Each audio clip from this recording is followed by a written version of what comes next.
Манай улсад цахилгаан дагуу буюу сураантай холбоотой журам замын хөдөлгөөнд хэрхэн оролцуулах дүрэн байдаггүйгээс өсвөр насны хүүхдүүд цагт 50-аас 60 км хүртэл хурдалж сүлжилтэн давхилдаж амнаас эрүүл мэндээрээ хохирсоор байна.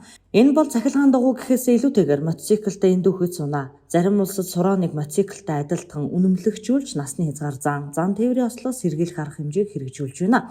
Харин манад энэ төрлийн эрхцэн орчин байхгүйгээс зам тээврийн осол гарах үндсэн шалтгаан болж байна. 2022 онд 96, 2023 онд 178, 2024 оны эхний 7 сарын байдлаар 241 зам тээврийн осол бүртгэгджээ. Үүний 95% нийслэл бүртгэгдсэн бөгөөд сураан, ундаг дугуйтай холбоотой зам тээврийн ослын улмаас 121 хүн гэмтсэн байна.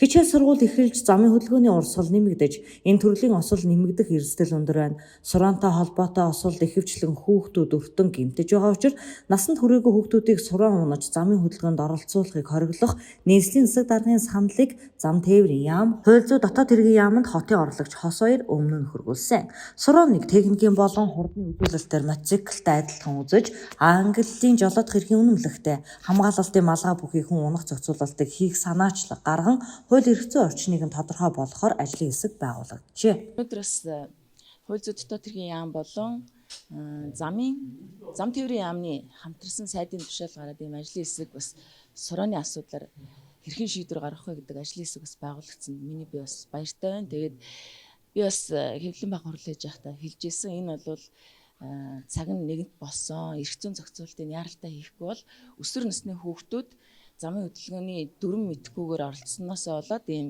хохирол амсаад байна гэдэг асуудлыг л хүндсэн. Тэгээд өнөөдөр бас ийм ажлын хэсэг байгуулагдаад хууль эрх зүйн орчныг нь тодорхой болгох гээд ингээд хилцүүлэг хийж байгаа хэвдэл нь бол төрийн байгууллагуудын уялдаа харин хурдтай байна уу гэж харагдаж байна. Тэгээд маш их баяртай.